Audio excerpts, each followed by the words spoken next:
السلام عليكم ورحمة الله وبركاته. يا صباح الفل عليكم جميعا يا جماعة، أو يا مساء الفل على حسب التوقيت اللي انت بتشوف فيه الفيديو بتاعي. طيب ممكن يكون عنوان الفيديو بالنسبة للناس حاجة غريبة جدا، هو فيزا كندا بزيرو كشف حساب بنكي، بل بالعكس وهقول لك على حاجة كمان أكبر، من غير ما تقدم كشف حساب بنكي أصلا. تمام. النهارده هتكلم يا جماعه عن فيزا كندا، وايه هو معنى الفيديو، وايه هو معنى العنوان بتاع الفيديو اللي انا حاطه عشان افهم الناس. وهتكلم النهارده على اكتر من نوع فيزا. ركزوا معايا كويس قوي لكل الناس اللي مهتمه بكندا. ركزوا معايا كويس جدا يا جماعه في الكلام اللي هقوله ده، لان انا هتكلم عن فيزا السياحه وفيزا الهجره، فركز معايا كويس جدا. طيب، رقم واحد، ما معنى كلمه ان انا اخد فيزا كندا من غير كشف حساب بنكي، لو مش معايا كشف حساب بنكي اصلا، وحتى لو معايا ومش عايز اقدمه؟ بكل اختصار شديد، هي ان انت لو معاك فيزا امريكا. بصوا يا جماعه، مفتاح فيزا كندا ان انت يكون معاك فيزا امريكا. لو معاك فيزا امريكا ولسه افيلبل ما انتهتش، ويفضل كمان تكون مستخدمه، لو ده فعلا موجود عندك صدقني انت هتاخد فيزا امريكا، فيزا كندا انا اسف، من غير كشف حساب بنكي ومن غير كمان ما تقدمه.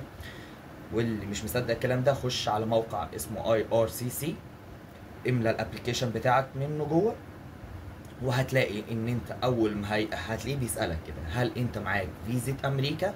اول ما هتقول له هتلاقي الابلكيشن تلقائي اتغير وبقى تظهر لك بيانات تانية خالص. تمام.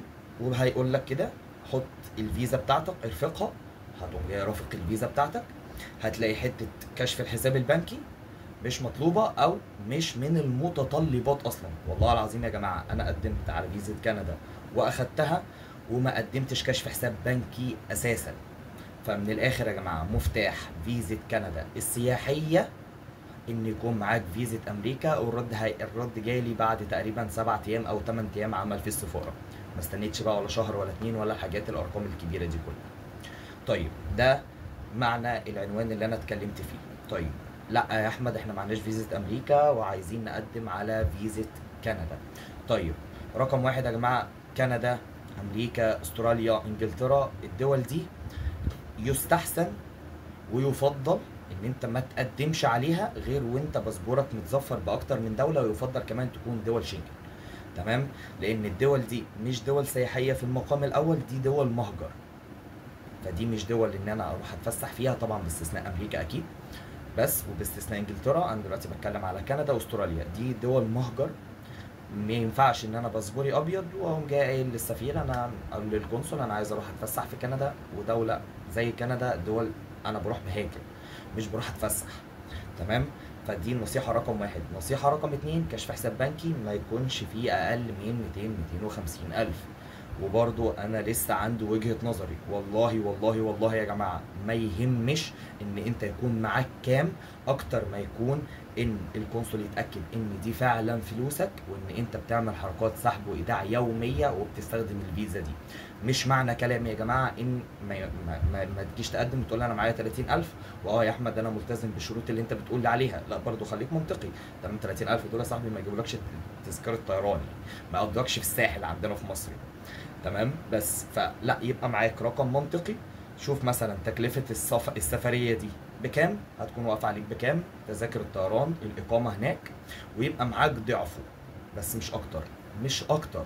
تمام. ده بالنسبه للناس اللي عايزه تقدم كندا وهي باسبورها ابيض. نصيحه من اخوك، ما تقدمش، ظفر باسبورك الاول. معاك املاك، معاك يعني مثلا عندك بيت، عندك مصنع، عندك شركه، عندك عربيه، عندك الحاجات بتاعت الاملاك دي بتفرق معاهم جدا جدا جدا. حاجات هتفيدك بشكل كبير جدا. دي الحاجه اللي هي رقم اتنين بالنسبه لفيزا السياحه. طيب، هتكلم بقى سريعا كده عن الهجرة.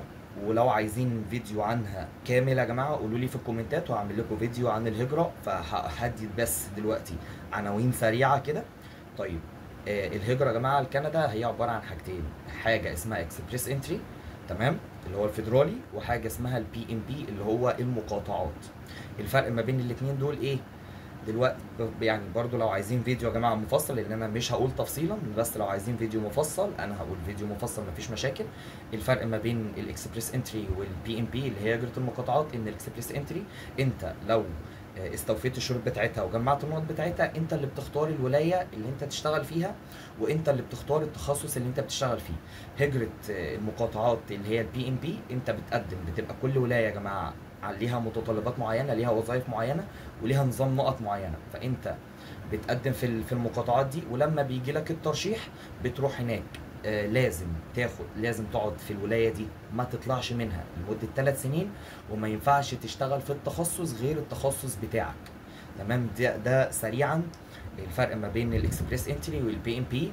في الحالتين لو انت اتقبلت هنا واتقبلت هنا، فانت اول يوم بتوصل فيه كندا بتاخد الاقامه الدايمه بتاعتك. بعد 3 سنين موجود داخل كندا، بتحصل على الباسبور الكندي وبتبقى مواطن كندي، والدنيا معاك يا باشا زي الفل.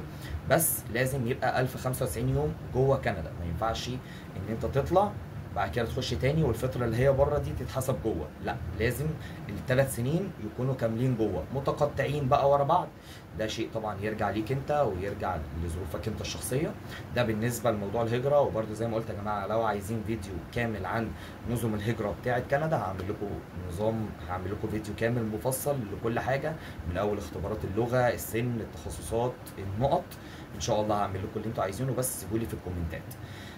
ده الموضوع بتاع الفيديو بتاع النهارده. ما تنسوش يا جماعه اللايكات بتفرق معايا جدا جدا جدا في نشر المحتوى.